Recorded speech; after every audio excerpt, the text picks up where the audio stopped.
భారతీయ ఛానల్కి స్వాగతం. జై శ్రీరామ్. పాకిస్తాన్ ఇరాన్ వార్ అండి. ఇది ఇది పాకిస్తాన్ ఇరాన్ వారా లేకపోతే సున్నీ వర్సెస్ షియా వారా? సున్నీ వర్సెస్ షియా వార్ ఎప్పుడు స్టార్ట్ అయిందండి? మహమ్మద్ ప్రవక్త పోయిన దగ్గర నుంచి స్టార్ట్ అయిందండి. సున్నీలు మహమ్మద్ ప్రవక్త తాలూకు ఫాలోవర్స్, షియాలు మహమ్మద్ తాలూకు అల్లుడు గారి ఫాలోవర్స్, అలీ అని పేరు. వాళ్ళిద్దరూ అప్పటి నుంచి కూడా మహమ్మద్ ప్రవక్త పోయిన దగ్గర నుంచి కూడా కోట్లు చేస్తున్నారు. 1400 years పైచిరుకు. అదండి. ఈ బేసిక్గా ఇంకో చిన్న ఇష్యూ ఉంది దీంట్లో.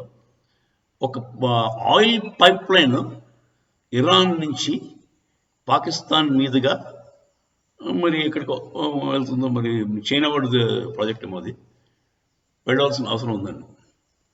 ఆ ప్రాజెక్ట్కి ఈ 2024 లోపు ఆ ప్రాజెక్ట్ కంప్లీట్ అవ్వకపోతే పెనాల్టీ కట్టాలండి పాకిస్తాన్ వాడు.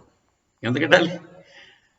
$14 బిలియన్ కట్టాలి ఈ ప్రాజెక్ట్ కానీ కంప్లీట్ చేయలేకపోతే. అది ఎక్కడి నుంచి కడతాడు?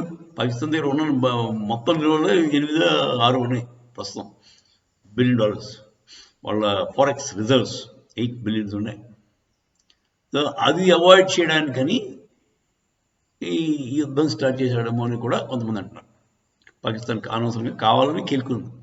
ఎందుకంటే ఈ వీళ్ళతో కెలుకోకపోతే వాడు డబ్బులు ఇడా. అదండి, అదొక కారణం అయి ఉండొచ్చు. ఇంకొకటి ఏంటంటే అమెరికా కూడా ఇరాన్ మీద అంటే హౌతీస్ని అటాక్ ఇస్తున్నాడు కదా అక్కడ. సో హౌతీస్కి సపోర్ట్ ఇచ్చేది ఇరాన్ కదా. సో అమెరికాకి ప్రాక్సీ పాకిస్తాన్ కనుక అమెరికా వీడిని పురికల్పించి ఉండవచ్చు. అది కూడా అదొక కారణం. సో కానీ తట్టుకోగలదా పాకిస్తాన్ అంటే అది మరి వాడు ఆ ఎయిర్ స్ట్రైక్ జరిగాయి, మిసైల్స్ వచ్చినప్పుడు మరి వీడి తాలూకు anti air craft detection systems అవి ఉంటాయి కదా, రాడార్స్, తర్వాత ఏమో ఎక్విప్మెంట్ ఉంది చాలా. చైనా కూడా బిగించాడు, కానీ ఆ చైనీస్ ఎక్విప్మెంట్ పనిచేసినట్టు లేదు, ఆ రాడార్స్ పనిచేయలేదు. యాక్చువల్గా ఐడియల్లీ ఏమవ్వాలంటే ఆ రాడార్ ముందే ఆ వస్తువులుగానే డిటెక్ట్ చేసి ఆటోమేటిక్గా ఫైరింగ్ కూడా స్టార్ట్ అయిపోతుంది ఆ ఎయిర్క్రాఫ్ట్ మీద. ఎయిర్క్రాఫ్ట్ మిసైల్ వాటర్ దాన్ని ఇంటర్సెప్ట్ చేయాలి. ఇంటర్సెప్ట్ అంటే మధ్యలోనే దాన్ని అరికట్టారు, మధ్యలోనే ఢీకొట్టి అక్కడే పడగొట్టారు. కానీ అది జరగలేదు. అంటే చైనీస్ ఎక్విప్మెంట్ వీళ్ళకి ఇచ్చింది అంత పనికి మామూలు చైనా ఎక్విప్మెంట్ ఎలా ఉంటుందో అలాగే ఉంది. అందుచేత పాకిస్తాన్ వాడు పనికి ఇప్పుడు కొంచెం ఇబ్బందికరంగానే ఉంది.